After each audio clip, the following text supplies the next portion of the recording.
আমাদের চ্যানেলের সমস্ত গল্প শুনতে এক্ষুনি সাবস্ক্রাইব করুন আমাদের ইউটিউব চ্যানেলে। বেল আইকনে ক্লিক করতে ভুলবেন না সমস্ত গল্পের আপডেট এবং নোটিফিকেশন সবার আগে পাওয়ার জন্য। আপনারা বেল আইকনে ক্লিক করছেন তো? আমরা দেখছি আপনারা অনেকেই গল্প শুনছেন, চ্যানেলটি সাবস্ক্রাইব করছেন, কিন্তু বেল আইকনে ক্লিক করছেন না। অবশ্যই বেল আইকনটিকে ক্লিক করে দেবেন এবং অল নোটিফিকেশনটা অন করে দেবেন আমাদের সমস্ত গল্পের আপডেট এবং নোটিফিকেশান সবার আগে পাওয়ার জন্য।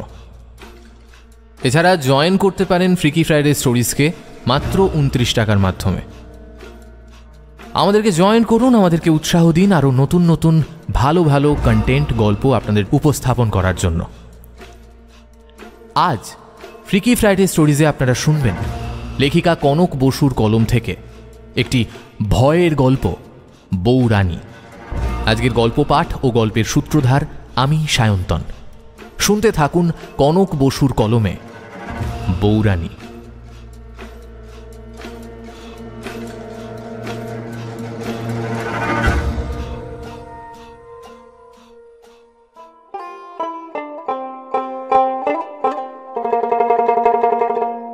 মেজো ছেলের বিয়েতে এত খাটাখাটনি হয়েছে চৌধুরী গিন্নির যে এখন সে হাঁটুর ব্যথায় সম্পূর্ণ কাবু। 3 ছেলে, 4 মেয়ে, বউ, জামাই এবং নাতি নাতনিদের নিয়ে ভরা সংসার চৌধুরী গিন্নির। তার 3 ছেলের মধ্যে এই মেজো ছেলেই ছিল একমাত্র অবিবাহিত। তার মেজো ছেলে বড় মেধাবী, একের পর এক পরীক্ষা দিয়ে এখন সে শহরের অনেক বড় এক কলেজের মাস্টার মশাই হয়েছে। এই ছেলের ধনুক ভাঙা পণ ছিল যে যতক্ষণ না সে নিজে থেকে রাজি হবে ততক্ষণ তাকে কেউ বিয়ে নিয়ে যেন জোর না করে। অবশেষে যখন এই ছেলের বিয়েতে মতি হয়েছে তখন কি আর নিজের বাতের ব্যথার কথা মাথায় রাখলে চলে? সব কষ্ট দূরে সরিয়ে রেখে ছেলের বিয়ে নিয়ে মেতেছিলেন মোহময়ী দেবী। ওপর নিচ দৌড়াদৌড়ি করে এখন হাঁটুর ব্যথায় তিনি জেরবার। গ্রাম্য গৃহস্থ নিয়ম অনেক কঠিন। সন্ধে হয়ে গেলে কোনো সধবা মানুষ যদি বিছানায় শুয়ে থাকে তবে সেটা ঘোর অমঙ্গল বলে মানা হয়। কিন্তু সন্ধে হয়ে গেলেও নিজের শরীরটাকে টেনে নিয়ে ঠাকুর ঘর অবধি পৌঁছতে পারলেন না তিনি। বদ্যিমশাইয়ের দেওয়া মলম লাগিয়ে গরম সেঁক নিয়ে শুয়ে রইলেন। মনে মনে ভারী অভিমান হলো তার। এই যে আমি ঘরে একা বসে আছি, এত বড় সংসারে কি কারোর কিছু মনে হচ্ছে না? কেউ একবার চোখ দিয়েও দেখছে না এই বুড়ি মানুষটাকে। নতুন বউটার তো একটু দায়িত্ববোধ থাকবে নাকি? তাকে তো এখনো কোনো সংসারের কাজ করতে দেওয়া হয়নি। অন্তত শাশুড়ির সেবা তো একটু করতে পারে। দেখে শুনে একজন গ্রাম্য সুন্দরী মেয়েকে বেছে নিয়ে এলাম পুত্রবধূ হিসাবে, যাতে সংসারের সমস্ত দায়ভার তাকে অনায়াসে দেওয়া যায়, চালাক চতুর কম হয়। অথচ এ তো দেখছি তেমন নয়। তার নিজের নাকি শরীর খারাপ। জানি না বাবা, এমন মোমে শরীর নিয়ে সংসার করবে কেমন করে? কথাগুলো মনে মনে ভাবছিলেন আর রাগে আপন মনেই গজরাচ্ছিলেন তিনি। ঠিক তখনই মোহময়ী দেবীর বন্ধ ঘরের দরজায় টোকা পড়ার আওয়াজ পাওয়া গেল। তিনি একটু নড়ে চড়ে বসে বললেন, কে? দরজা খোলা আছে গা। দরজার পাল্লা ঠেলে মাথায় এক বিশাল ঘোমটা টানা একটি বউ ঘরে ঢুকল। শাড়ি এবং হাতের গয়না দেখে মোহময়ী দেবী চিনতে পারলেন যে সে তার নতুন পুত্রবধূ। তার হাতে একটা গরম তেলের বাটি। ঘোমটার আড়ালে তার মুখটা এতটুকুও দেখা যাচ্ছে না। মনে মনে বেশ খুশি হলেন মোহময়ী দেবী। এমন সংস্কারী পুত্রবধূই তো চেয়েছিলেন তিনি। তার উপর তার হাতে তেলের বাটি, অর্থাৎ সে তার শাশুড়ির সেবা করতেই এসেছে। এতক্ষণ তার মনের মধ্যে যা রাগ ক্ষোভ জমা হয়েছিল সব নিমেষের মধ্যে উধাও হয়ে গেল। তিনি নরম গলায় বললেন, আরে এ যে দেখি পারুল মা। তা মা, শুনলাম তোমার নাকি শরীর খারাপ করেছে, তার মধ্যে আবার তেলের বাটি নিয়ে ঘরে এলে কেন মা? মোহময়ী দেবীর পায়ের কাছে গুটিসুটি মেরে বসে পড়ল পারুল, অর্থাৎ তার নতুন পুত্রবধূ। খুব ধীরে ধীরে নরম গলায় সে বলল, মা, বলছিলাম যে শরীরটা এখন ঠিক লাগছে। শুনলুম আপনার পায়ে নাকি খুব ব্যথা হয়েছে, তাই একটু ওই তেল গরম করে নিয়ে এলুম। আপনি একটু ওই তেলটা মালিশ করতে দিন না, দেখুন না আরাম পাবেন কানে। তারপর সে আর কোনো কথা না বাড়িয়ে নিজের শাশুড়ির পায়ে গরম তেলটা মালিশ করতে শুরু করলো। আরামে চোখ বুজে আসতে শুরু করলো মোহময়ী দেবীর। হঠাৎ একটা গরম ছোঁয়ায় প্রায় আঁতকে উঠলেন তিনি। হ্যাঁ, ও বাবা! তাকিয়ে দেখলেন গরম তেলটা নিয়ে তার হাঁটুর কাছে অদ্ভুতভাবে ডলে দিচ্ছে পারুল। বাটির তেলটা এতটাই গরম যে তার থেকে ধোঁয়া বেরোচ্ছে। এতক্ষণ তো এই বাটির তেল দিয়েই মালিশ করছিল মেয়েটা, তাহলে হঠাৎ এতটা গরম হয়ে গেল কি করে? মোহময়ী দেবী ধমক দিয়ে পারুলকে বললেন, হ্যাঁ বলো, যা। এত ফুটন্ত গরম তেল কেউ মালিশ করে দেয় নাকি গো? মাথা কি বুদ্ধি নেই বাছা? সরো সরো দেখিনি। কিন্তু তেল এত গরম হলো কেমন করে? তুমি কি আবার গরম করে আনলে নাকি গো? মোহময়ী দেবীর এত কথার একটাও উত্তর দিল না পারুল। সে তখনও আপন মনে শাশুড়ির পায়ে গরম তেল বেশ জোরে জোরে মালিশ করে চলেছে। এতটাই জোরে গরম তেল মালিশ করছে যে মোহময়ী দেবীর পা পুড়ে যেতে শুরু করলো। এবার একটু ভয় পেয়ে গেলেন মোহময়ী দেবী। মেয়েটার কি মাথায় ব্যায়ামও আছে নাকি? এত কথা বলছে অথচ কোনো উত্তর না দিয়ে নিজের মতো কাজ করে চলেছে। কিন্তু এতক্ষণ তো বেশ স্বাভাবিক আচরণই করছিল সে। একটু ধমক দিয়ে সরিয়ে দিতে চাইলেন পারুলকে। ছাড়ো বলছি, ছাড়ো। আর তেল মালিশ করতে হবে না তোমায় বাপু। ততক্ষণে তার পা পুড়ে যাচ্ছে জায়গায় জায়গায়। মোহময়ী দেবী ভয়ে চিৎকার করে বাড়ির বাকি মানুষদের ডাকলেন, ওরে ওরে ছোট কাকা, বড় কাকা, বড় বউ, কে কোথায় আছো? শিগগিরই এদিকে এসো, নতুন বউয়ের মাথা খারাপ হয়ে গেছে গা। কি রে, কই গেলে সব? কিন্তু কেউ কোনো সাড়া দিল না, যেন মনে হলো তার গলার আওয়াজ বাইরে অবধি পৌঁছলই না। এ কোন মায়াবিনীর হাতে পড়লেন তিনি? নিজের গায়ের সব শক্তি দিয়ে পারুলকে ধাক্কা মেরে সরিয়ে দিতে চাইলেন, কিন্তু একটা রোগা পাতলা মেয়ের গায়ে এত জোর কিভাবে থাকতে পারে যে তাকে একটুও নড়ানো গেল না। ভয় পেয়ে গেলেন মোহময়ী দেবী। ভর সন্ধেবেলায় শুয়েছিলেন বলে কোনো অপদেবতা তার উপর নিশ্চয়ই ভর করেছে। এত চিৎকার, এত ধাক্কা খেয়েও আপন মনে শাশুড়ির পায়ে তেল মালিশ করে যেতে লাগলো পারুল। একসময় মোহময়ী দেবীর পায়ের চামড়া উঠে যেতে লাগলো। যন্ত্রণায় তিনি চিৎকার করতে লাগলেন, ও বাবা, ও জ্বলে গেল, পুড়ে গেল। কিন্তু আশ্চর্যের বিষয়, তার চিৎকারে বাড়ির কেউ এলো না। তার সারা শরীর জ্বলে পুড়ে যেতে লাগলো, অথচ যেন তার গায়ে জ্বলন্ত আগুনের শিখা সমস্ত শরীরটাকে পুড়িয়ে দিচ্ছে। নিজের জায়গা থেকে একটুও নড়তে পারলেন না মোহময়ী দেবী, কারণ তার পা আটকে ধরে বসে আছে পারুল। ততক্ষণে তার ঘোমটা সরে গেছে। সেই শান্ত স্নিগ্ধ মুখ দেখে তাকে নিজের পুত্রবধূ করে ঘরে এনেছিলেন মোহময়ী দেবী। সেই মুখেই হিংস্র একটা ছাপ ফুটে উঠেছে, ঠোঁটের কোণে একটা নিষ্ঠুর হাসি লেগে রয়েছে তার। কিন্তু এই মেয়েটার তার উপর এত রাগ কেন, সেটাই বুঝে উঠতে পারলেন না মোহময়ী দেবী। এই রহস্যের কোনো সমাধান তার জানা হলো না, কারণ ততক্ষণে তার শরীর জ্বলন্ত অথচ অদৃশ্য আগুনের হলকা প্রায় গ্রাস করে ফেলেছে। পুড়ে যাওয়া চামড়া উঠে তার শরীরের মাংসপিণ্ড বেরিয়ে আসতে শুরু করেছে। ভয়ঙ্কর যন্ত্রণায় কাতরাতে থাকেন মোহময়ী দেবী।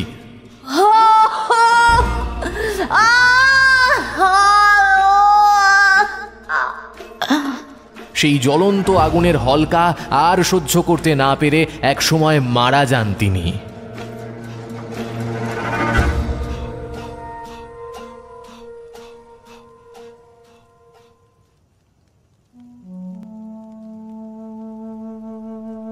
কুসুমডাঙ্গা নদিয়ার কাছে একটা ছোট ছিমছাম গ্রাম। সেখানে এখনও শহুরে হাওয়া ঢোকেনি বলে গ্রামের সবুজ ঘেরা মাঠঘাট, পুকুর আর মানুষের মনের সারল্য অক্ষুণ্ণ রয়েছে। তবে শব্দ আর ভালো হয় না সব জায়গায়। এই গ্রামে এখনও শিক্ষা তেমন পৌঁছয়নি, তাই মানুষ ভীষণভাবে কুসংস্কারে আচ্ছন্ন। তাই এত বড় বাড়ির ছেলে হয়েও, এত প্রাচুর্যের মধ্যে বড় হয়েও একটু বড় হতেই প্রদ্যুৎ কলকাতা পাড়ি দেয় উচ্চশিক্ষার উদ্দেশ্যে। কোনোদিন বিয়ে করতে চায়নি সে। প্রদ্যুৎ চৌধুরী বাড়ির মেজ ছেলে, কুসুমডাঙ্গার জমিদার বাড়ির বংশধর সে। মাত্র 1 সপ্তাহ আগে নিজের অমতেই প্রায় বাধ্য হয়ে বিয়ে করেছে। আর বিয়ে শেষ হতেই অদ্ভুতভাবে মারা যায় তার মা। সবচেয়ে অদ্ভুত, তার মা মারা গেছে নিজের ঘরে, নিজের বিছানায় শোয়া অবস্থায় আগুনে দগ্ধ হয়ে, অথচ বিছানার চাদর অবধি একটুও পড়েনি। তার মা মোহময়ী দেবীর গলার আওয়াজ বাড়ির কেউ শুনতে পায়নি। সে এমনভাবে পুড়ে যাচ্ছে, সে একটুও চেঁচামেচি করবে না, এটাও কি হতে পারে? এতটাই পুড়ে গেছে তার মা যে তার গায়ের চামড়া কুঁচকে সম্পূর্ণ কালো হয়ে গেছে।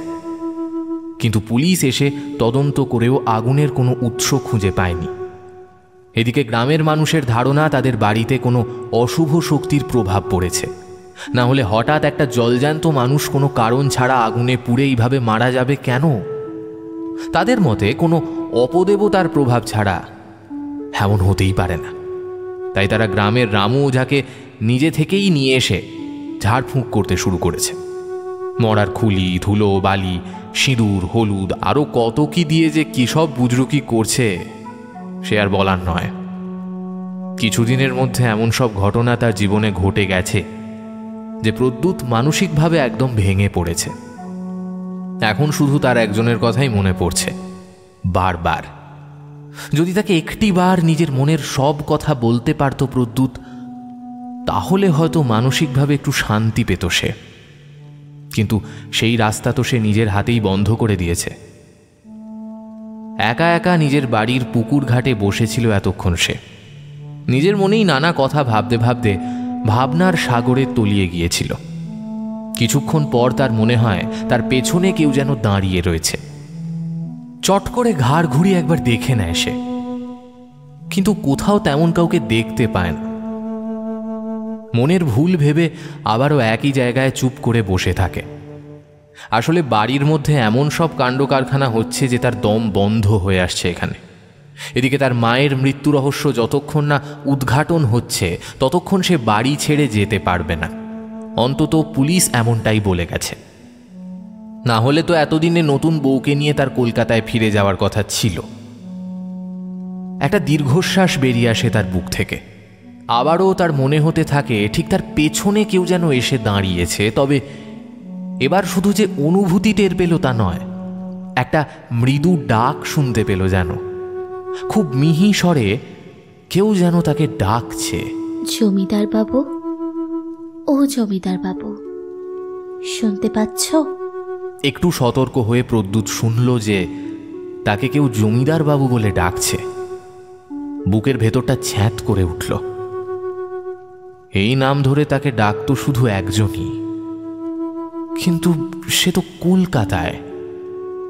হঠাৎ করে কলকাতা ছেড়ে এই অজপাড়া গাঁয়ে, তাও আবার তার বাড়িতে একা সে কোনোদিন আসবে না।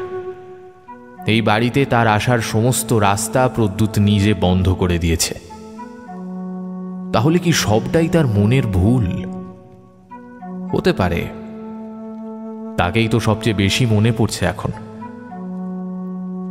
আর বেশিক্ষণ বসে থাকতে ইচ্ছে করে না এক জায়গায়। পুকুর ঘাট থেকে উঠে পড়ে প্রদ্যুৎ। তারপর চারিদিকে একবার ভালো করে দেখে ঘরের ভেতর চলে যায় সে। ঘরের ভেতর প্রদ্যুৎ অদৃশ্য হয়ে যাওয়ার পর পুকুরের পাশে বাঁশবাগান থেকে একজন বেরিয়ে আসে। তার ঠোঁটের কোণে একটা হিংস্র হাসি লেগে থাকে। প্রদ্যুতের যাওয়ার রাস্তার দিকে সে একটা শীতল দৃষ্টিতে তাকিয়ে থাকে, কিন্তু সে থেকে যায় সকলের অলক্ষ্যে। মোহময়ী দেবী মারা যাওয়ার পর আরও বেশ কয়েকটা দিন কেটে গেছে। মৃত্যুর রহস্য এখনো অধরা। নতুন বউ পারুল এখনো মরমে মরে রয়েছে। তাকে কেউ সরাসরি না বললেও হাওয়ায় হাওয়ায় সে শুনতে পাচ্ছে যে তাকে সকলে অপয়া বলে মানছে। গ্রাম্য মানুষের এটাই দোষ। কোনো কারণ ছাড়াই এক নিরপরাধ মানুষকে তারা যে কোনো দোষে দোষী করতে দ্বিতীয়বার ভাবে না। আসলে একজন দাসী বাড়ির সকলকে বলেছে যে সেদিন সন্ধেবেলা সে নতুন বউকে দেখেছে গরম তেলের বাটি নিয়ে শাশুড়ি মায়ের ঘরে ঢুকতে, অথচ সে তো এমন কোনো কিছু করেইনি। সেদিন তার নিজের শরীর বেশ কাহিল ছিল। এদিকে দাসী যখন বলছে তখন নিশ্চয়ই কেউ গেছিল সেখানে, কিন্তু সে কে? তার শুধুই মনে হচ্ছে যে একবার সে যদি সেদিন সন্ধেবেলা তার শাশুড়ি মায়ের ঘরে যেত তাহলে হয়তো এমন বিপদ আর হতো না। বাড়ির সকলকে সে বারবার বলে বোঝাতে চেয়েছে যে সেই দিন সন্ধেবেলা সে নিজেই ঘরে ছিল। বাড়ির কেউ তাকে সোজাসুজি দোষারোপ না করলেও তাদের হাবে ভাবে সে বুঝতে পারছে যে তাকে কেউই খুব একটা ভালো চোখে দেখছে না। কিন্তু সেদিন তাহলে তেলের বাটি নিয়ে মোহময়ী দেবীর ঘরে গিয়েছিলটা কে? যার সাথে তার বিয়ে হয়েছে সেই মানুষটাও তো তার দিকে আজ অব্দি ফিরে তাকায়নি। নিজের মানুষ যদি এমন ব্যবহার করে তাহলে আর বাকিদের দোষ দেয় কি করে? কষ্টে অভিমানে চোখ দিয়ে জল পড়তে থাকে পারুলের। বড্ড অসহায় লাগে তার। বিয়ের আগে নিজের বাবা মাকে বহুবার বোঝানোর চেষ্টা করেছে যে তাদের মতো গরিব ঘরের মেয়ে কি আর এত বড় বাড়িতে মানিয়ে নিতে পারবে। কিন্তু এই বাড়ির মানুষগুলো তার সৌন্দর্যে এমন মুগ্ধ হয়ে গিয়েছিল যে তারা এক দেখায় পাকা কথা বলে দিয়ে চলে এসেছিল। এখন বড় বাড়িতে বিয়ে হওয়ার সুখ কতটা সে মরমে মরমে টের পাচ্ছে। নিজের ঘরের এক কোণায় বসে একা একাই এসব কথা ভাবছিল সে। পুকুর পাড়ের দিকে খোলা জানলার একটা পাল্লায় হেলান দিয়ে বসে আপন মনে নিজের ভাগ্য বিচারে মেতেছিল মেয়েটা। কখন যে তার পেছনে একজন এসে দাঁড়িয়েছে সেটা সে খেয়ালও করেনি। যখন সে ব্যাপারটা খেয়াল করলো তখন হয়তো অনেকটা দেরি হয়ে গেছে। কোনো কিছু বলার আগেই তার গলার কাছে একটা সাঁড়াশির মতো শক্ত হাত এসে টিপে ধরে জানলার বাইরে থেকে। তারপর আর তার নড়াচড়ার ক্ষমতা থাকে না। এক জায়গায় স্থির হয়ে দাঁড়িয়ে থাকে মেয়েটা। পারুল অনেকক্ষণ ঘর থেকে বেরোচ্ছে না দেখে দরজা ঠেলে ঘরের ভেতর ঢুকে আসে তার বড় জা এবং ছোট জা। তারা ঘরের ভেতর এসে দেখে পারুল মেঝের মধ্যে শুয়ে রয়েছে। তার চুল এলোমেলো, এমনকি তার শাড়িও আলুথালু হয়ে রয়েছে। তার গায়ে হাত দিতেই তারা একটু ভয় পেয়ে যায়। এমন ঠান্ডা হাত কোনো মানুষের হতে পারে নাকি? শাশুড়ির মৃত্যুর জন্য দায়ী করা হচ্ছে বলে কোনো অঘটন ঘটিয়ে বসলো না তুমি? এটা ভাবতেই দুপা পিছিয়ে যায় দুজনে। মনে মনে ভাবে হয়তো একটু বেশি খারাপ ব্যবহার করে ফেলেছে তারা মেয়েটার সাথে। তবে তাদের ভুল প্রমাণ করে হঠাৎ চোখ খুলে মেঝের মধ্যেই উঠে বসে পড়ে পারুল। পারুল মারা যায়নি, এই ঘটনায় তাদের খুশি হওয়ার কথা, কিন্তু পারুলকে চোখ মেলে তাকাতে দেখে কেমন একটু গা শিরশির করে ওঠে তাদের দুজনের। কেন যে এমন হচ্ছে তাদের সেটা সঠিকভাবে তারা বলতে পারে না। কিন্তু পারুল খুব স্বাভাবিকভাবেই মেঝে থেকে উঠে দাঁড়িয়ে নিজের খোলা চুলে একটা আলগা খোঁপা করে নিজের শাড়ি পরিপাটি করে মাথায় ঘোমটা টেনে দাঁড়িয়ে পড়ে তাদের সামনে। তারপর খুব ধীরে ধীরে তাদের বলে, না আমি তো নিজেই জানি না কখন যে ঘুমিয়ে পড়েছিলাম। আচ্ছা তোমরা কি আমাকে অনেকক্ষণ ধরে ডাকছিলে? তাকে সুস্থ এবং স্বাভাবিক অবস্থায় দেখে একটু আগে যে অনুশোচন আর উদ্রেক পারুলের দুই জায়ের মনে জেগেছিল সেটা মিলিয়ে যায়। তারা মুখ বেঁকিয়ে বলে, মলজা না, ডাকবো কেন গা? তুমি তো মহারানী, যখন ইচ্ছা ঘুমিয়ে পড়ো। আমাদের কি আর অত সুখ আছে? একটু গড়িয়ে নিতে গেলেই স্বামীর হুকুম হয়, সোহাগ করতে হবে। তারা ইচ্ছে করেই পারুলের ক্ষতস্থানে আরেকটু বেশি করে আঘাত করে দেয়। তারা বুঝতে পারে যে পারুল আর প্রদ্যুতের মধ্যে এখনো কোনো দাম্পত্য গড়ে ওঠেনি, আর এর জন্য যে পারুলই দায়ী এটাও তাকে বুঝিয়ে দেয় তারা। তবে তাদেরকে ভুল প্রমাণ করে দেয় প্রদ্যুৎ। তাদের এমন কথোপকথনের মাঝে কখন যে সে বাইরে থেকে এসে দাঁড়িয়েছে সেটা কেউ টের পায়নি। টের পেলে হয়তো একটু সতর্ক হয়ে কথাগুলো বলতো, প্রদ্যুৎ এগিয়ে এসে তার স্ত্রীর পাশে দাঁড়িয়ে এবং ভাইয়ের বউয়ের উদ্দেশ্যে বলে, তোমরা ওকে অমনভাবে দোষ দিচ্ছ কেন? দাম্পত্য কি একদিনের জিনিস নাকি? সেটা একদিনে যেমন গড়েও ওঠে না, তেমন একদিনে ভেঙেও যায় না। তাই রইস হয়ে দাম্পত্য গড়ে নিলে অসুবিধার কি আছে? হ্যাঁ, খামোখা ওকে এইভাবে দোষ দিচ্ছ কেন তোমরা?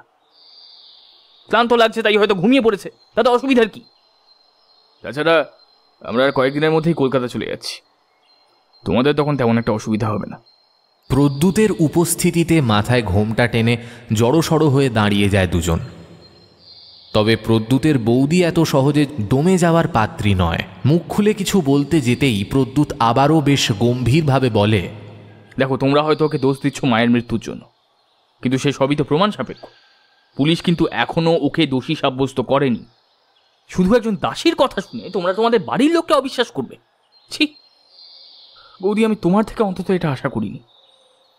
তুমিও তো মেয়ে, আজকে তোমার সাথে যদি এরকম কিছু হতো তোমার কেমন লাগতো? হ্যাঁ, সবে মাত্র নিজের বাড়ি ছেড়ে মেয়েটা এই বাড়িতে এসেছে, মানছি একটা ভয়ঙ্কর দুর্ঘটনা ঘটে গেছে, কিন্তু তার দোষ ওকে কেন দিচ্ছ তোমরা?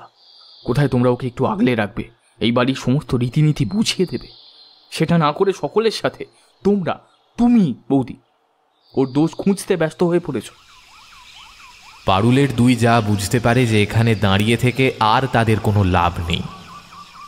তবে তাদের একটা কথা ভেবে ভীষণ অবাক লাগে, যে মানুষটা বিয়ে করতে রীতিমতো অরাজি ছিল, এক প্রকার জোর করে তাকে বিয়ে দেওয়া হয়েছে, এর মধ্যে কোন জাদু বলে মেয়েটা প্রদ্যুৎকে সম্পূর্ণভাবে নিজের বশে করে নিয়েছে কে জানে।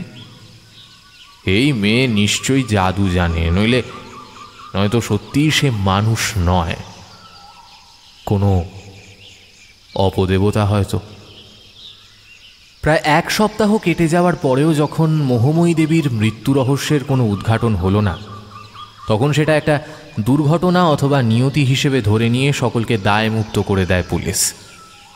যখন তাদের আর কোথাও যাওয়ার বাধা থাকে না, প্রদ্যুৎ ঠিক করে যে সে ফিরে যাবে কলকাতায় তার স্ত্রীকে নিয়ে। এর মধ্যে আর কোনো অঘটন তাদের বাড়িতে ঘটেনি। তবে পারুল নিজেকে কেমন যেন গুটিয়ে নিয়েছে। খুব দরকার ছাড়া নিজের ঘর থেকে বেরোয় না, এমনকি খেতেও যায় না। প্রদ্যুৎ বাড়ির সকলকে বলে দিয়েছে ওর মনের ওপর ভয়ঙ্কর চাপ পড়েছে, তাই ও যদি ঘর থেকে বেরোতে ইচ্ছে না করে তবে ওকে কেউ জোর করো না, পরে কলকাতায় গিয়ে কোনো মনোরোগ বিশেষজ্ঞকে দেখিয়ে নেওয়া যাবে। ধীরে ধীরে প্রদ্যুৎও কেমন ঘরকুনো হয়ে ওঠে। দিনের প্রায় বেশিক্ষণ সে তার ঘরের মধ্যে নিজের স্ত্রীর সাথে কাটাতে থাকে। লোকে রীতিমতো হাসাহাসি শুরু করে দেয় তাদের নিয়ে, তবে সেসব কথায় বিশেষ পাত্তা দেয় না প্রদ্যুৎ। তার মনে হয় নিজের স্ত্রীকে আগলে রাখার মধ্যে কোনো দোষ নেই, বরং এটাই তার দায়িত্ব। তাছাড়া আরেক দিন বাদেই তারা কলকাতায় চলে যাচ্ছে, বিশেষ কারণ ছাড়া আর আসবেও না হয়তো এই গ্রামে। মায়ের মৃত্যুর পর গ্রামে ফেরার আর একটাই টান রয়েছে প্রদ্যুতের, তিনি হলেন তার বাবা। তার বাবা যতদিন জীবিত রয়েছে ততদিন হয়তো বছরে একবার করে তাকে আসতেই হবে এই গ্রামে। তাই লোকের মুখের এমন কথায় পাত্তা দিয়ে শুধু শুধু নিজের মানসিক শান্তি নষ্ট করতে সে রাজি নয়, এবং নিজের স্ত্রীকেও এমন কথাই বলেছে বারবার। এদিকে প্রদ্যুৎকে নিয়ে নানা লোকের নানা কথা কানে আসতে শুরু করেছে হিমাদ্রিবাবুর। তিনি সম্পর্কে প্রদ্যুতের বাবা। তাদের কলকাতা ফিরে যাওয়ার ঠিক আগের দিন হিমাদ্রিবাবু ডেকে পাঠালেন প্রদ্যুৎকে। ঘরের দরজা বন্ধ করে তাদের মধ্যে ঠিক কী কথা হলো সেটা বাড়ির কেউ জানতে পারল না। তবে ঘর থেকে বেরোনোর পর প্রদ্যুৎ যে অত্যন্ত ক্ষুব্ধ হয়েছে এবং মনে মনে বাবার প্রতি যথেষ্ট ক্ষুণ্ণ হয়েছে, সেটা বেশ ভালোই বোঝা যাচ্ছিল তার আচরণে। সকলে আন্দাজ করে নেয় যে যেহেতু সে প্রায় প্রত্যেকটা সময় নিজের ঘরের মধ্যে স্ত্রীকে নিয়ে আবদ্ধ হয়ে বসে থাকে, তাই হয়তো হিমাদ্রিবাবু তাকে তিরস্কার করেছে। বাড়ির বাকিরা মনে মনে বেশ খুশি হয়। তবে প্রদ্যুৎ হিমাদ্রিবাবুর ঘর থেকে বেরিয়ে সোজা ঢুকে যায় তার নিজের ঘরে, আর সকলের মুখের সামনে তার নিজের স্ত্রীকে প্রায় হাত ধরে টেনে ঘরের মধ্যে ঢুকিয়ে ঘরের দরজা ভেতর থেকে খিল বন্ধ করে দেয়। বাড়ির বাকিরা আর সেখানে দাঁড়িয়ে থাকতে পারে না। এমন অদ্ভুত এবং বেহায়া আচরণ তারা এর আগে কোনোদিনই বাড়িতে দেখেনি। তাই এই সব কিছু কেউই মেনে নিতে পারে না। হয়তো পরদিন তারা কলকাতায় ফিরে গেলে অনেকেই মনে মনে খুশি হবে। সেদিন সন্ধেবেলা আরও একটা দুর্ঘটনা ঘটে গেল চৌধুরী বাড়িতে। সদ্য বিপত্নিক বৃদ্ধ হিমাদ্রিবাবু নিজের ঘরে বিশ্রাম নিচ্ছিলেন। বোধহয় একটু ঝিমুনি এসে গিয়েছিল তার, তাই ঘরের বদ্ধ দরজা ঠেলে কেউ ঢুকে আসছে সেটা প্রথমে সে বুঝতে পারেনি। চুরির রিনরিনে শব্দ তার কানে আসতে তার তন্দ্রা কেটে যায়। তার স্ত্রী মারা যাওয়ার পর থেকে এমন আওয়াজ তো এই ঘরে আর হয় না। তিনি তাকিয়ে দেখেন তার সামনে 1 হাত লম্বা ঘোমটা টেনে দাঁড়িয়ে রয়েছে এক মহিলা। তার মুখ দেখা যাচ্ছে না বলে প্রথমে তিনি চিনতে পারলেন না। পরে একটু দেখার পর তিনি বুঝতে পারলেন যে এসেছে সে তার বাড়ির নতুন পুত্রবধূ।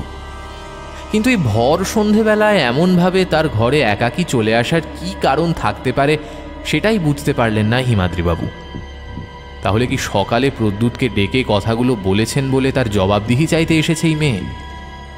কথাটা মনে হতেই তেলে বেগুনে জ্বলে ওঠেন তিনি। কত দেখে শুনে গ্রামের মূর্খ মেয়ে বেছে নিয়ে এলেন, আর এই সেই ঘরের মেয়ের এত সাহস! কিন্তু তিনি মুখে কিছু বললেন না, চুপ করে তার দিকে চেয়ে রইলেন শুধু। পারুল খুব ধীরে ধীরে মাটিতে বসে পড়ল। তারপর ঘোমটার আড়াল থেকে বলতে লাগলো, মার্জনা করবেন বাবা মশাই, এই অসময়ে আপনাকে বিরক্ত করতে এসেছি বলে। আসলে কাল না কলকাতায় ফিরে যাওয়ার আগে একবার আপনার সেবা করার সুযোগ পেলে বড় ভালো লাগতো। শুনেছি আপনার মাথায় ব্যথা হয় মাঝে মধ্যে। এই দেখুন না, আমি তেলটা নিয়ে এসেছি, একটু মালিশ করে দিই না, আরাম পাবেন। আর তাছাড়া কলকাতা যাওয়ার আগে একবার যদি বাবা মাসের সাথে দেখা না হয়, তাই ভাবলুম যদি একটিবারের মতো আপনার সেবাটা করে অন্তত যেতে পারি। কথাগুলো বলে মুখ নিচু করে দাঁড়িয়ে রইল পারুল। মেজ বউকে নিয়ে এই বাড়ির দাসী যে কথা বলছে সেটা হিমাদ্রিবাবুর কানেও এসেছে। একবার তার মনে হয় তাহলে কি সত্যি মেয়েটা মোহময়ী দেবীকে গরম তেল মালিশ করে পুড়িয়ে মেরে ফেলেছে, আর এখন তাকেও মারতে এসেছে। পরক্ষণেই তার বিচার বুদ্ধি কাজে লাগিয়ে তিনি ভাবেন যে এই ঘটনা কোনোভাবেই ঘটা সম্ভব নয়। শুধুমাত্র গরম মালিশের তেল দিয়ে কাউকে পুড়িয়ে মারা, না, এ একেবারেই সম্ভব নয়। আর এই মুহূর্তে সত্যিই তার মাথায় বড় যন্ত্রণা করছে। স্ত্রী মারা যাওয়ার পর থেকে একটু অনিয়ম তো তার হচ্ছেই। এই যে এত বেলা হয়ে গেল, কেউ একবার দেখতেও এলো না যে তার শরীরে কোনো কষ্ট আছে কিনা। তাছাড়া মেয়েটা এমনভাবে কথা বলল, তাকে ফেরালে নিশ্চয়ই মনে মনে খুব আঘাত পাবে। অগত্যা হিমাদ্রিবাবু রাজি হয়ে গেলেন। হিমাদ্রিবাবুর অনুমতি পাওয়ার পর পারুল শাড়ির আঁচলের তলায় রাখা তেলের বাটি বের করে তার থেকে অল্প অল্প করে তেল নিয়ে খুব যত্ন করে তার শ্বশুর মশাইয়ের মাথায় তেল মালিশ করতে শুরু করলেন। এতটাই যত্ন নিয়ে সে মালিশ করে দিচ্ছিল যে আরামে চোখ বুজে আসছিল হিমাদ্রিবাবুর। তার মাথার যন্ত্রণা একদম উধাও হয়ে গেল নিমেষের মধ্যে। একসময় তিনি ঘুমিয়ে পড়লেন। হঠাৎ তার মাথার তালুতে আচমকা একটা তীব্র গরমের অনুভূতি হওয়ায় তিনি ধরফর করে উঠলেন, জোরে চেঁচিয়ে বললেন, আরে এই মেয়ে, এই মেয়ে, কি করছো তুমি? এত গরম তেল কেউ মাথায় দেয়? ছাড়ো, আর মালিশের দরকার নেই, ছাড়ো। পারুল মুখে কোনো কথা বলল না, যেন হিমাদ্রিবাবুর কোনো কথা তার কান অবধি পৌঁছয়নি। এত সহজে ছাড়ার পাত্রী সে নয়। কোনো কথা কানে না নিয়ে সেই ফুটন্ত গরম তেল তার শ্বশুরমশাইয়ের মাথায় ঢালতে শুরু করল, আর সেটা বেয়ে তার শরীরের নানা জায়গায় পড়তে লাগলো।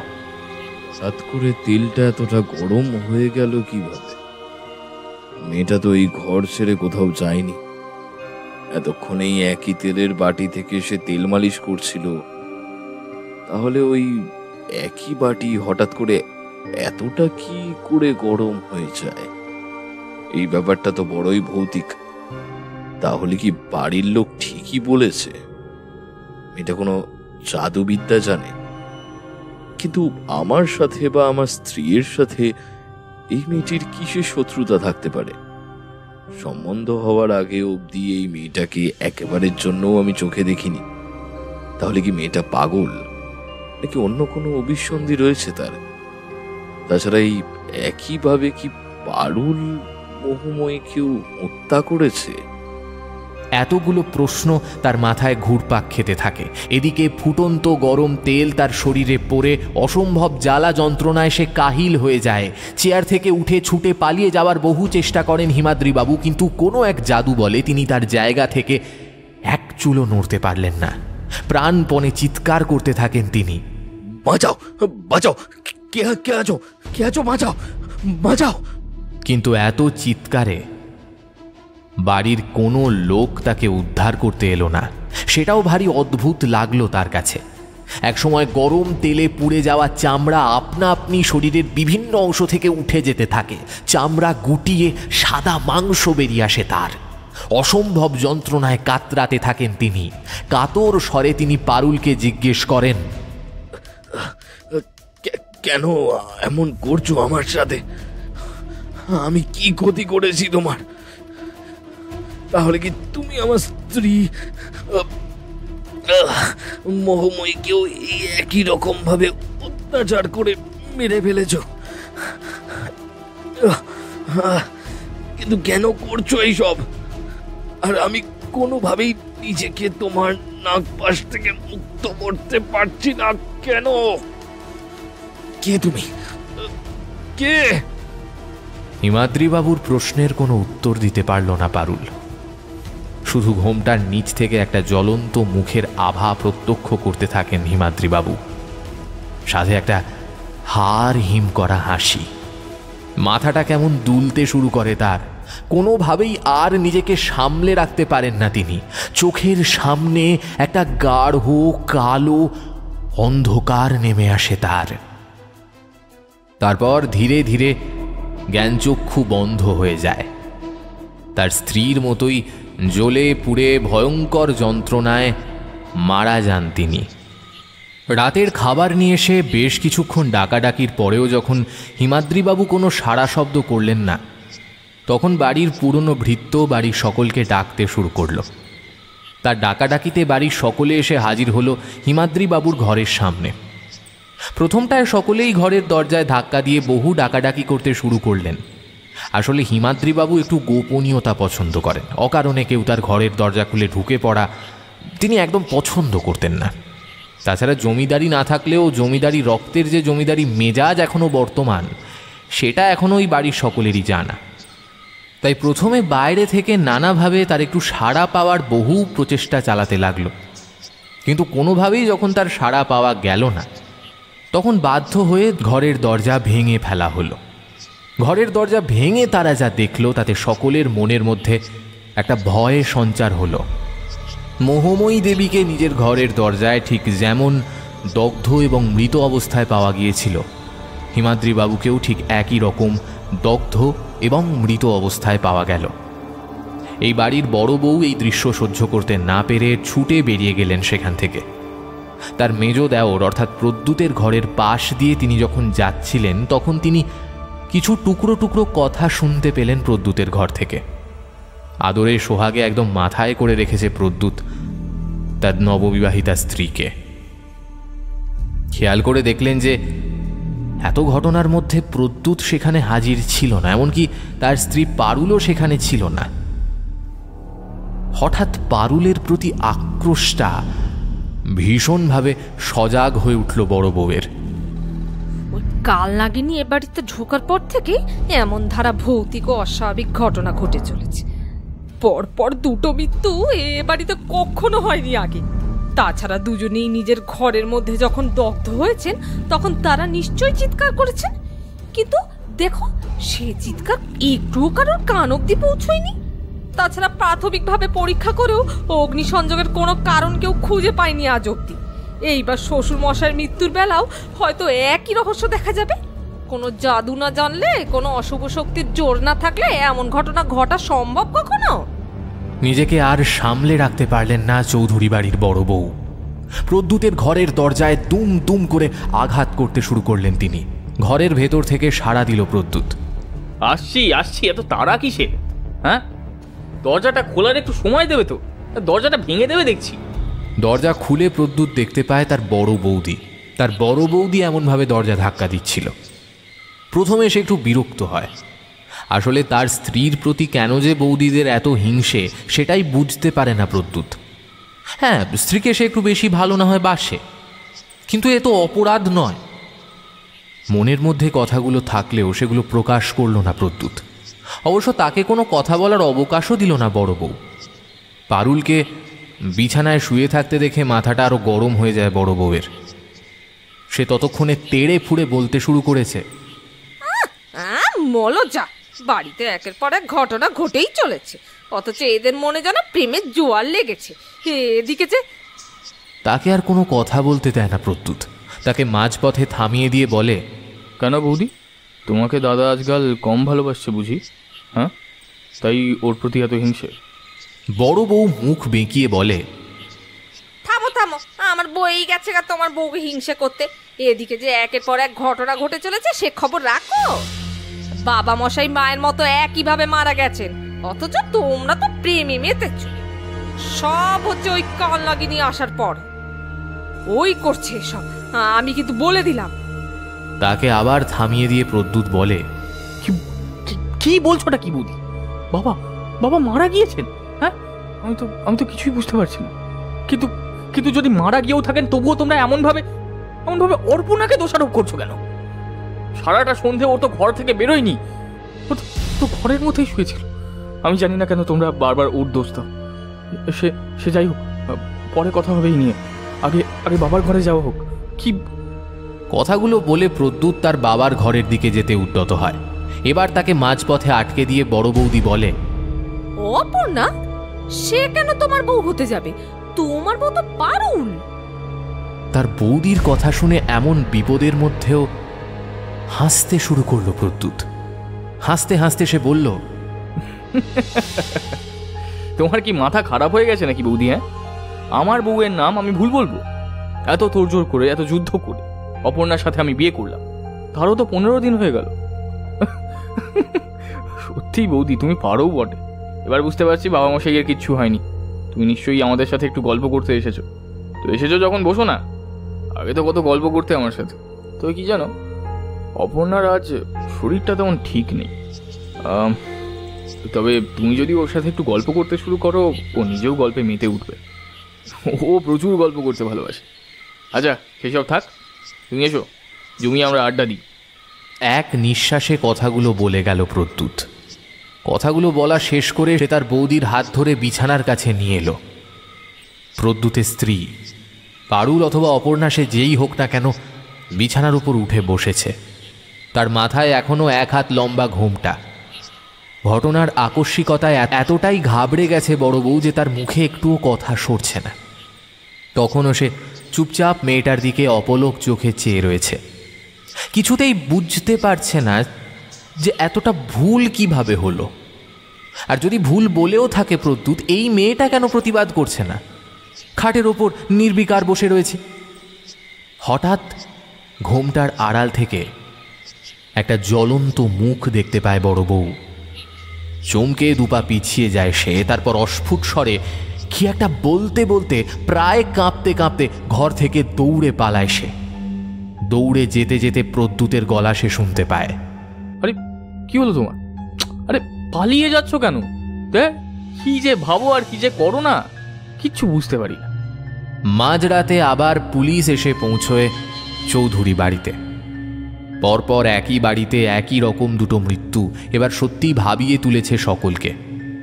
যেহেতু হিমাদ্রিবাবুর ঘরের দরজা ভেতর থেকে খিল আটকানো এবং ঘরের বাকি জানলাগুলো সম্পূর্ণ বন্ধ, কাজেই বাইরের লোক ভেতরে ঢোকার সমস্ত রাস্তা বন্ধ ছিল এক প্রকার। এক্ষেত্রে তার মৃত্যুটাকে আত্মহত্যা বলা যায় কি? যদি আত্মহত্যা হয়েও থাকে, তবুও মানুষের গায়ে যখন আগুন লাগে তখন সে চিৎকার তো করবেই। কিন্তু এক্ষেত্রে বাড়ির কেউ কোনো আওয়াজ পায়নি এই ঘর থেকে। সর্বোপরি আগুন লাগানোর জিনিসপত্র যেমন কেরোসিন বা হ্যারিকেন এমন কিছু তো আশেপাশে থাকার কথা, অথচ সেগুলোর কোনোটাই সেখানে উপস্থিত নেই।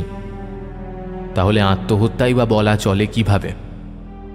এদিকে রাতের পর থেকেই বাড়ির বড় বউয়ের ধুম জ্বর। জ্বরের প্রকোপ এতটাই বেশি যে মাঝে মাঝে সে জ্বরের ঘোরে কী সব যেন বলছে। গ্রামের বদ্যিমশাই এসেছেন তার শুশ্রূষা করার জন্য।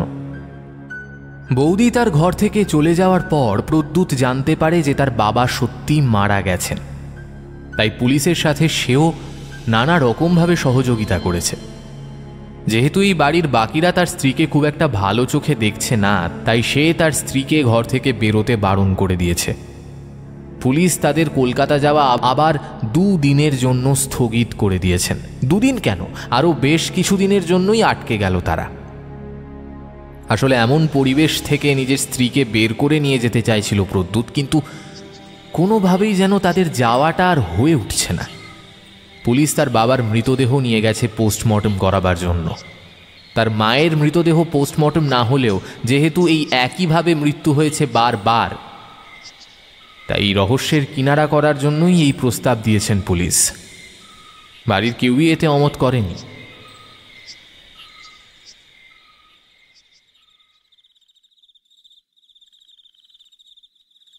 বিকেলের পর থেকে বড় বউ একটু সুস্থ বোধ করছে। কিছুটা সুস্থ বোধ করতেই সে তার স্বামীকে তার ঘরে ডেকে পাঠায়। শুধু তাই নয়, বাড়ির আরও সকলকে তার ঘরে জমায়েত করতে বলে, শুধু প্রদ্যুৎ আর তার স্ত্রী বাদে।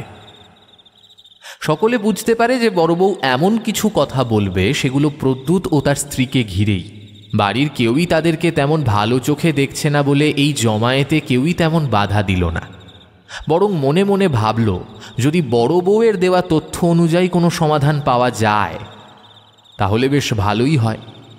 আসলে চৌধুরী বাড়ির মানুষের মনে এখন মৃত্যু ভয় কাজ করছে। তাদের সকলের মনে হচ্ছে যে যে কোনো মুহূর্তে তাদেরও এমন মর্মান্তিক মৃত্যু হতে পারে। সকলে ঘরে জমায়েত হওয়ার পর বড় গিন্নি সব কথা সকলকে খুলে বলে। চারিদিকে সতর্ক নজর দিয়ে খুব সন্তর্পণে সে বলে, আমি বলছি মেজ ঠাকুরপোর না মাথা খারাপ হয়ে গেছে, না হলে ওই মেজ বউ মানুষ নয় কো। এই ভর সন্ধেবেলায় তেনাদের নাম নেব না, কিন্তু তাকে দেখতে পেয়ে আমার এমন শরীর খারাপ হলো যে আর সোজা হয়ে দাঁড়াতে পারছি না গো। শোনো, ওঝা ডাকো, এসব পুলিশ দিয়ে হবে না, ওঝাই পারবে ওই কাল নাগিনীকে তাড়াতে। তা না হলে মেজ ঠাকুরপো নিজের বউয়ের নাম ভুল বলে গা। কার নাম বললে জানো? অপর্ণা। বাবা মশাই আর মা বেঁচে থাকতে যার নাম উচ্চারণ করা পাপ ছিল এ বাড়িতে। আমি বলে দিচ্ছি, ওই পিশাচিনীকে বের না করলে আমরা কেউ প্রাণে বাঁচবো না। শুধু শুধু মা আর বাবা মশাইকে মরতে হলো।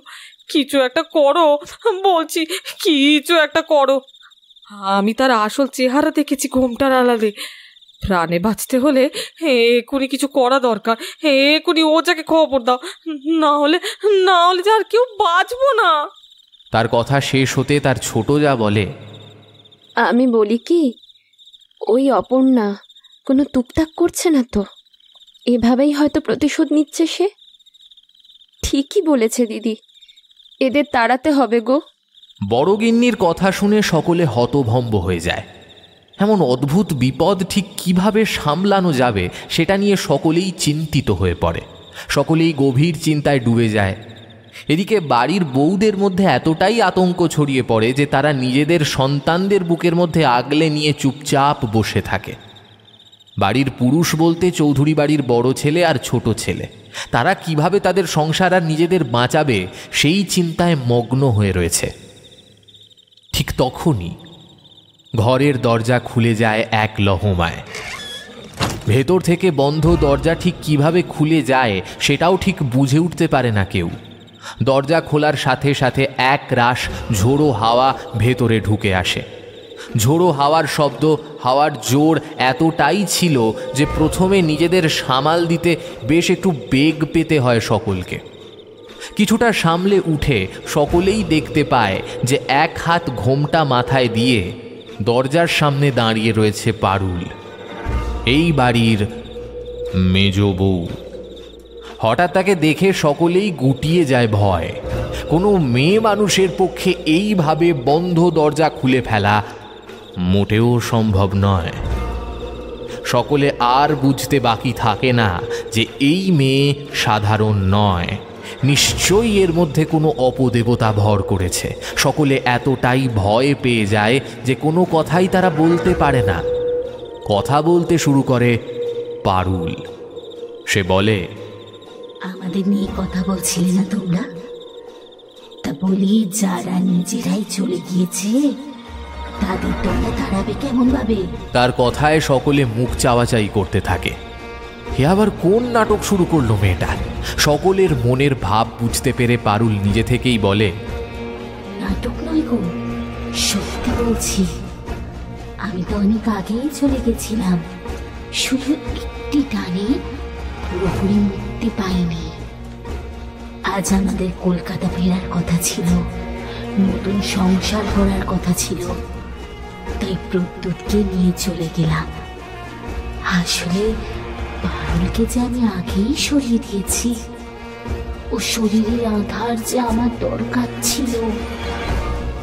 আচ্ছা, তার অপরাধ ছিল আমার ভালোবাসার মানুষকে নিজের করে নিতে চেয়েছিল মেয়েটা। মোহময়ীকে মারলাম পারুলের শরীরে ভর করে। তাকে আমি প্রথমে মারতে চাইনি, তাকে শুধু অপরাধী আর কলঙ্কিনীর তকমা দিতে চেয়েছিলাম মাত্র। কিন্তু যেদিন দেখলাম সে স্নান করে খুব সুন্দর করে সেজে গুজে আমার মানুষটিকে কেড়ে নেওয়ার উদ্যোগ করছে, সেদিন তাকে পাকাপাকি ভাবে সরিয়ে দিলাম পৃথিবী থেকে। সকলে তার কথায় অবাক হয়ে যাচ্ছে দেখে খিলখিল করে হেসে এসে বলে,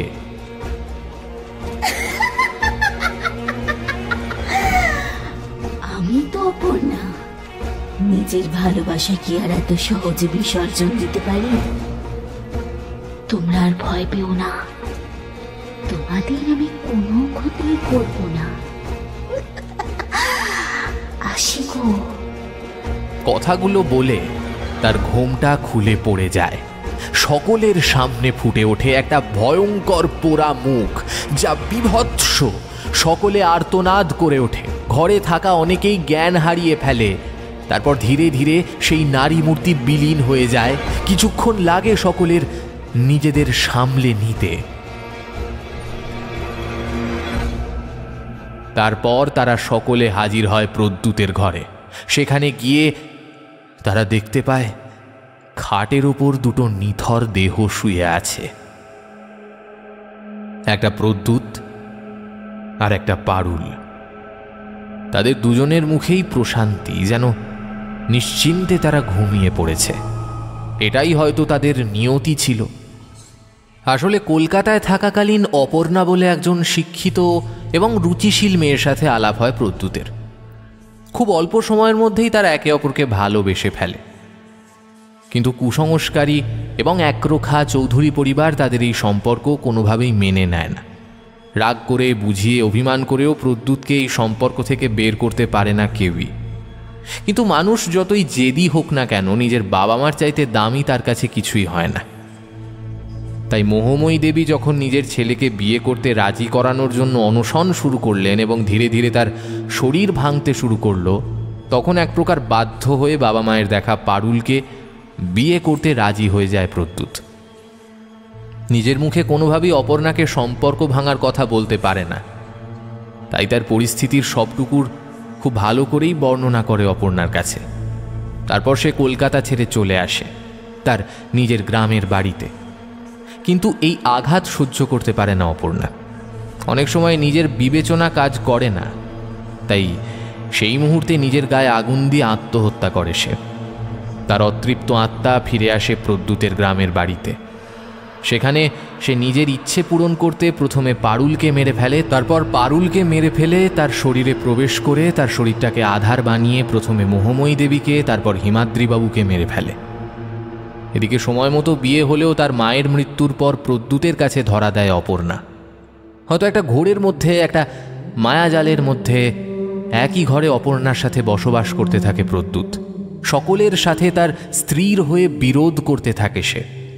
তারপর তাদের অপূর্ণ ইচ্ছে পূরণ করতে সঠিক সময়ে প্রদ্যুৎও হারিয়ে যায় অপর্ণার সাথে। শুধু পড়ে থাকে তার মৃতদেহ। অপর্ণা দেখতে অপরূপ সুন্দরী হওয়া সত্ত্বেও চৌধুরী বাড়িতে তার জায়গা হয় না, কারণ সে শিক্ষিত এবং চাকুরিরতা।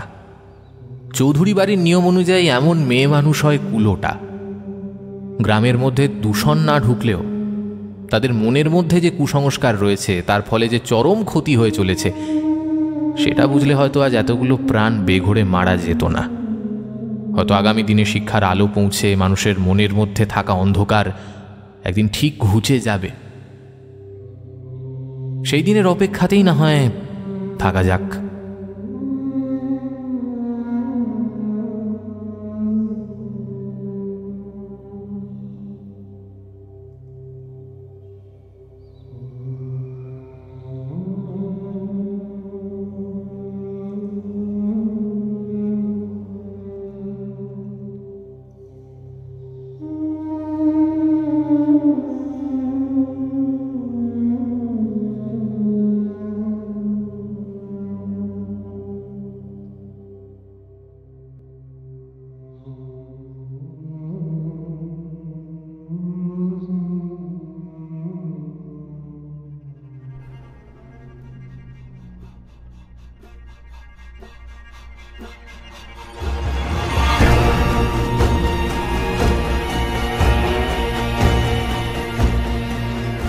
এতক্ষণ আপনারা শুনলেন কনক বসুর লেখা বৌরানী।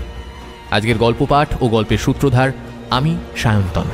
অন্যান্য চরিত্রে আমার সাথে ছিল তৃষা, সুপ্রজা, রুবিনা, অস্মিতা, আর্য এবং সৌরভ। এই গল্পের নাট্যরূপ নির্মাণে ছিল দিশানি, শব্দ সংযোজনে ছিল পিয়ালি, আবহ সঙ্গীত ও স্পেশাল এফেক্টসে ছিল আর্য। এই গল্পের প্রচ্ছদ নির্মাণ করেছে কৃষ্ণেন্দু। কেমন লাগলো আজকের গল্পটা?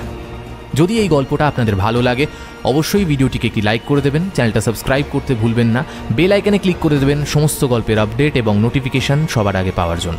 আজকের মতো এখানেই শেষ করছি। আগামী পর্বে আবার দেখা হবে। সবাই ভালো থাকবেন। নমস্কার।